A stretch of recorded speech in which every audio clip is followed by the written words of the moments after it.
Sir, मैं हस्ब आदत और हस्ब रिवायत इसकी मुखालिफत में खड़ा हूँ और सदर जमहूरिया के खुतबे को अगर आप देखेंगे सर, तो उसमें पूरे खुतबे में लफ्ज़ मुसलमान तो छोड़िए, लफ्ज़ अक़लियत भी इस्तेमाल नहीं हुआ है।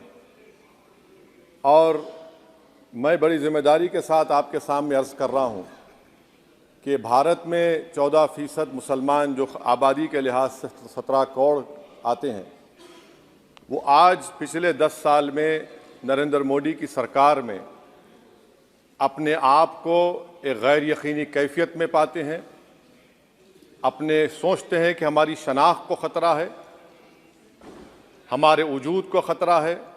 और मैं बड़ी ज़िम्मेदारी के साथ कह रहा हूँ कि जज्बात में लाए बगैर कह रहा हूँ कि आज 17 करोड़ मुसलमान अपने आप को ऐसा समझते हैं कि जिस ज़माने में हिटलर के ज़माने में यहूदी अपने आप को समझते थे। और उसकी मैं बताता हूँ क्यों समझते हैं, बताता हूँ आपको चंद मिनट में।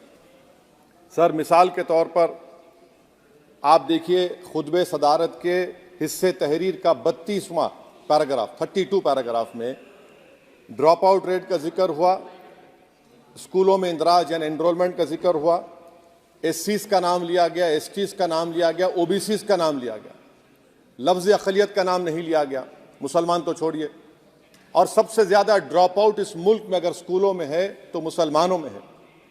सबसे कम एनरोलमेंट अगर है तो मुसलमानों में हायर एजुकेशन में। गवर्नमेंट का डेटा है सर कि मुसलमानों का जो स्टूडेंट ड्रॉप आउट है वो 14.42 से क्लास 1 से शुरू होता और वो क्लास 6 और 8 को पहुंचे अब तक वो 10.76 को पहुंचता है। ये गवर्नमेंट का डेटा है, यानी क्लास 1 से क्लास 6 8 तक ये हाल है। आपने क्या किया सर इस बजट में? प्री मैट्रिक स्कॉलरशिप को सिर्फ 9th क्लास तक महदूद कर दिया और इसमें आपने पैसे कम कर दिए प्री मैट्रिक स्कॉलरशिप में। और सर 2022-23 का बजट आप देखिए, 5026 करोड़ रुपए दिए गए थे, जिसमें से सिर्फ 663 करोड़ इस्तेमाल हुए। अब आप आ जाइए सर, AISHE का डेटा है कि हायर एजुकेशन में मुसलमानों का 8.5 ड्रॉप आउट रेट हुआ है। 2020-21 में गवर्नमेंट का डेटा बता रहा है कि 1,80,000 मुसलमान हायर एजुकेशन में नहीं है। प्री मैट्रिक स्कॉलरशिप को आपने 423 करोड़ था, उसको आपने इस साल 326 कर दिया। मौलाना आज़ाद फेलोशिप को 45 करोड़ कर दिया। MCM जो 44 करोड़ था 33 करोड़ कर दिया। बताइए, जो सबसे ज़्यादा जिसका कम्युनिटी का ड्रॉप आउट रेट है और जो हायर एजुकेशन नहीं, उससे आप ये बर्ताव करते हैं। सर, दूसरी बात यह है कि हम ये देख रहे हैं कि 10 साल में इस सरकार में कोई हद नहीं छोड़ी है गलत हुक्मरानी की, नफरतों को भड़काने की, कोई हद नहीं छोड़ी गलत फहमियों को फैलाने की, और कोई हद नहीं छोड़ी इस मुल्क के अवाम नास को तर्क करने की। इस 10 साल में हमने क्या देखा सर? जमहूरियत हमारे वतन अजीज की को बचाना बहुत ज़रूरी है, ये गरीबों के लिए और कमज़ोरों की एक बहुत बड़ी ताकत है। मगर 10 साल में 9.5 साल में क्या हुआ? सिर्फ एक शख्स को मजबूत कर दिया गया, एक मजहब को मजबूत कर दिया गया, एक आइडियोलॉजी, एक नज़रिए को मजबूत कर दिया गया, एक शनाख्त को सब शनाख्त के आगे दूसरी शनाख्तों को मिटाने की कोशिश की गई, एक ज़बान को मजबूत कर दिया गया। तो हमारी जमहूरियत तो खोखली हो चुकी है। और सर, कोई भी हुकूमत और पार्टी सिर्फ जबर और इस्तेसाल पर कायम नहीं रह सकती है सर। दूसरा पॉइंट सर जो मैं आपके सामने अर्ज करना चाह रहा हूं, CAA के कानून के ताल्लुक से मरकजी एक वजीर ने अखबार में बयान दिया कि हम 8 दिन में करने वाले हैं। आप 8 दिन में करेंगे, 8 दिन में एहतजाज शुरू होगा मुल्क के कोने कोने में। आप CAA को मजहब से ख़त्म कर दीजिए, मजहब से जोड़ेंगे तो आपका इरादा बुरा है। आप भारत की अक़लियतों को, भारत के मुसलमानों को, दलितों को आप परेशान करने का आपका इरादा है। सर, दूसरी बात यह है कि CAA के खिलाफ क्यों हम हैं? क्योंकि सीमांचल के मुसलमान को आप बांग्लादेशी कहते हैं। कोई मिनिस्टर मुझे कहता है कि घुसपैठी है, रोहिंग्या है। तो CAA को मजहब से जोड़ना गलत था, उसको निकालिए। मगर हमारे देश के प्रधानमंत्री सर, वतन अजीज के वजीर आजम मैं बड़ी जिम्मेदारी के साथ कह रहा हूं कि मैं अपने बचपने में जब हिस्ट्री पढ़ता था तो मैंने एक स्टैचू की फोटो देखी थी, प्रीस्ट किंग ऑफ मोहनजोदारो। ऐसा लगता है कि वैसा ही लग रहा है कि प्रधानमंत्री नहीं है बल्कि पुजारी सम्राट बन चुके हैं वो। और मैं क्यों कह रहा हूं कि हमारे सदर जमहूरिया ने कहा था कि 22 जनवरी एक तारीखी दिन है, बिल्कुल तारीखी दिन है। 22 जनवरी की बुनियाद 6 दिसंबर 92 को रखी गई। 22 जनवरी की बुनियाद 86 में ताले खोलकर रखी गई। 22 जनवरी की बुनियाद जीबी पंत ने रखी थी, इसीलिए तारीखी दिन है। और तारीखी दिन इसलिए भी है कि सर इसी ऐवान में 16 दिसंबर 1992 को हमने एक रेजोल्यूशन पास किया था। आप बताइए कि आज इस मुल्क में चाहे कोई सेकुलर पार्टी का हो या जो भी हो, वाले सब सेकुलर है, बुरा मैं हूं, किसी में हिम्मत नहीं है कि 6 दिसंबर की बात की जाए। और वो तारीखी दिन इसलिए भी है सर, इंसाफ करने वालों में एक एनसीएलटी के चेयरमैन, एक गवर्नर और एक नामजद शुदा रुकने पार्लियामेंट बैठे हुए थे। अब आप बताइए मेरे पास बचा क्या है? बचा यह है कि आर्टिकल 32 बचा है जिसको बाबा साहब अम्बेडकर ने दिया।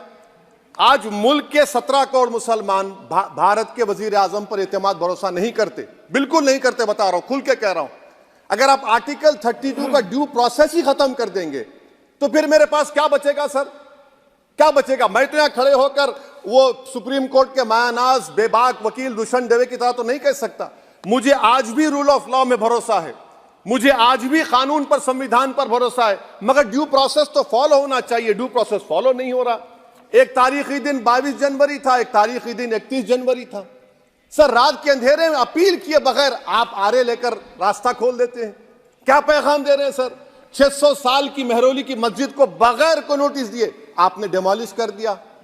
मैं जिम्मेदारी के साथ कह रहा हूं कि भारत के प्रधानमंत्री और उनकी सरकार भारत के मुसलमानों से उनकी शनाख्त को छीनना चाहते हैं। ख्वाजा अजमेरी के आस्थाने पर चादर बिछाइए, मगर आप जो चादर मुझसे छीनना चाह रहे हैं मेरी मस्जिद है, आप हर मस्जिद को छीनना चाहते हैं। आप बताइए 17 करोड़ मुसलमानों को क्या पैगाम दे रहे हैं आप कि आप हर मस्जिद को छीन लेंगे मुझसे? फिर मेरा वजूद किस माने रखता है? मेरा शनाख्त क्या माने रखता है? रूल ऑफ लॉ क्या माने? अच्छा 1991 के प्लेसेस ऑफ वर्शिप एक्ट पर क्यों नहीं बोलते आप लोग? आप उस पर कायम है नहीं है। आप 500 साल की बात करते, मैं आपसे कहता हूं भाई 500 साल पे मत जाइए, बौद्ध पे जाइए, जैनिज्म पे जाइए, शैविज्म पे जाइए, कहां रुकेंगे? अरे इस देश को आजादी मिली 47 में, संविधान मिला हमको बाबा साहब अम्बेडकर का, बराबरी का। उससे पहले तो राजा रजवाड़े थे, जमहूरियत नहीं थी, लोकतंत्र नहीं था, मगर आप उसको उस बारे में लेके जाते। अरे 500 साल आगे क्या होगा बताइए?